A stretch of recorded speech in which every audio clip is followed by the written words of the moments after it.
EFF leader Julius Malema is in Kimberley today for an engagement with supporters ahead of next year's elections.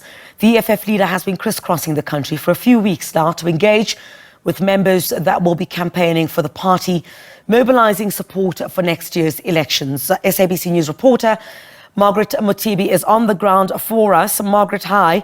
Great to see you once again. What are some of the key issues that the people of Kimberley are likely to raise with the EFF leader? Good morning, Griselda, and good morning to our viewers. This morning we are in Galeshewe, one of the oldest townships in South Africa that was established during the Diamond Rush when the Big Hole was established. So basically where I am at Maibuye, which is the center of Galeshewe, it used to be a beer hall back in the day during apartheid, and today it's a multiple center for the community that can be used for different purposes. This morning we are going to see it transformed.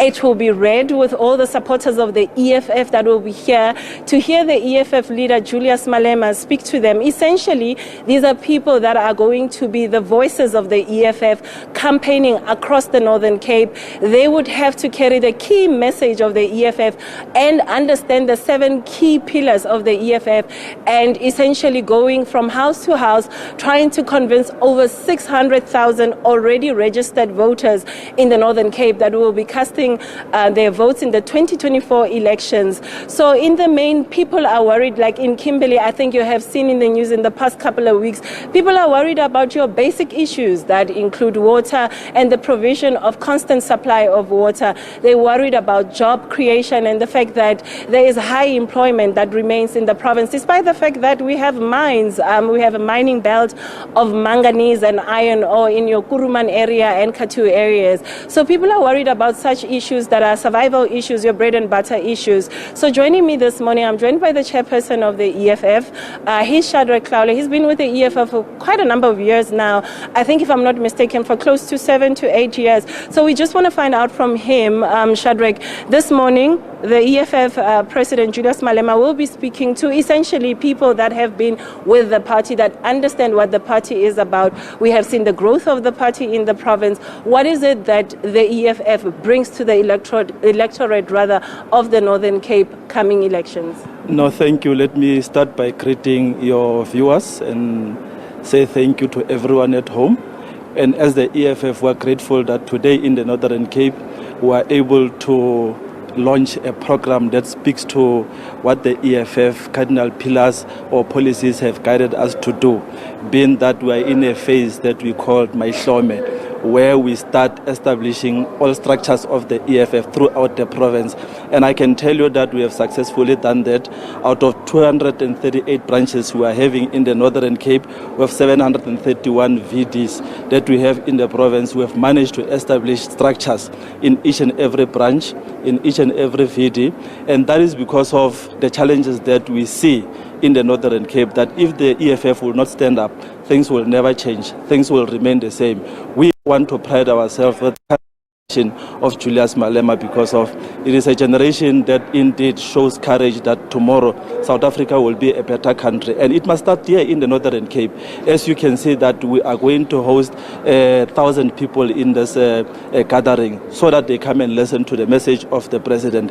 In a nutshell, what is happening today is to celebrate a first step that we have took as the EFF, because we have established all of our structures as required by documents of the EFF.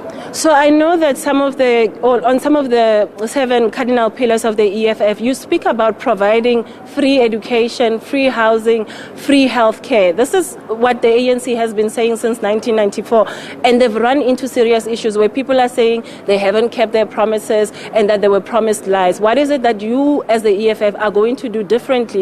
Don't you want to break a cycle of dependency of South Africans? Look, we're happy that the ANC is diminishing, the ANC is dying, and the ANC is killing itself. And when the ANC kills itself, a revolutionary organization like the EFF must step in. And that's what exactly we have done. And you can also tell that South Africa Everything is dilapidated, including the building was standing in here today because of this building. When we came here on Monday, we started to clean from the scratch, did everything ourselves because of we don't see just a building, we see monies of the people of South Africa and investment that the province should have kept it clean. But unfortunately, it's something else. Northern Cape as a province, there's a problem of unemployment. Northern Cape as a province, it's a province that does not inspire hope, even in terms of tourism. We don't see people flock into the Northern Cape and be a province that used to be. So we as the EFF, we are going to revive that spirit. Reviving that spirit will start by making sure that all graduates are given employment opportunity. All graduates who are unemployed must be given at least a minimum stipend that will help them to appreciate and encourage young people out there that education is one thing that we pride ourselves with in South Africa. Is it not easier said than done? How will you do it practically? Because currently you do have graduates that sit at home in the Northern Cape, despite the fact that we have minerals in the province, and they cannot get employment. What is it that you're going to do that is different for somebody who's sitting at home and wanting to hear and still not decided on which party they're going to vote for? We start by saying, as the economic freedom fighters, there are employment opportunities, just a political willingness from the political party. So the political party in government. So the province is rich of mining sector, agriculture, and tourism that I just mentioned. And there are employment opportunity, especially in government. I think there is a plain thing that young people and those who have graduated are not given opportunity based on the speech of the President of South Africa in Parliament, where he said that the state or government cannot provide job opportunity or create job. That is it's something that we cannot concur with. It's wrong.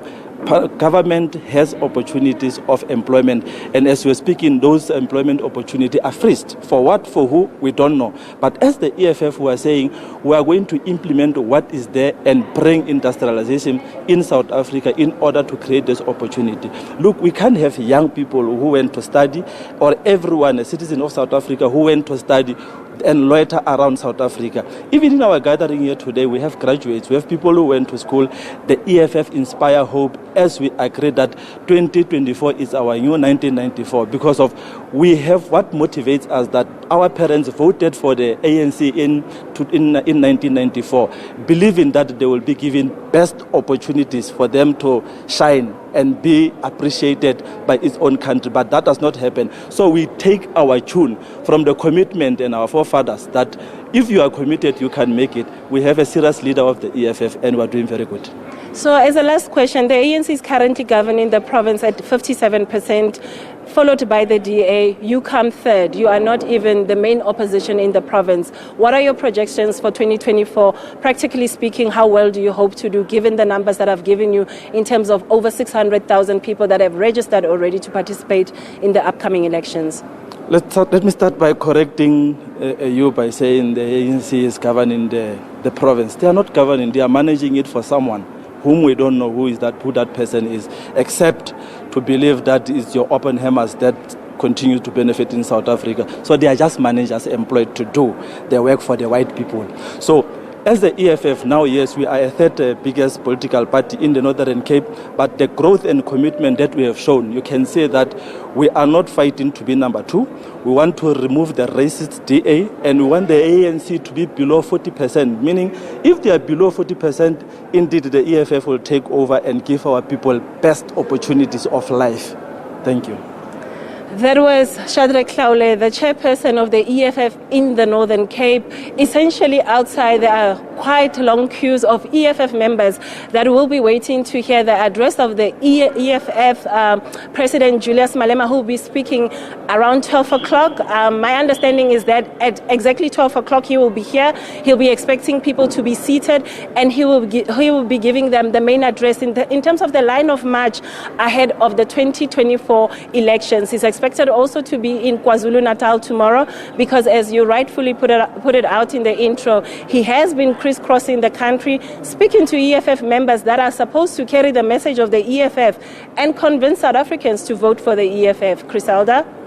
Magaret, thank you very much indeed. I'm sure you'll let us know a bit later on what the key messages were there from the EFF leader Julius Malema out there in Khalishiwe. Thank you very much.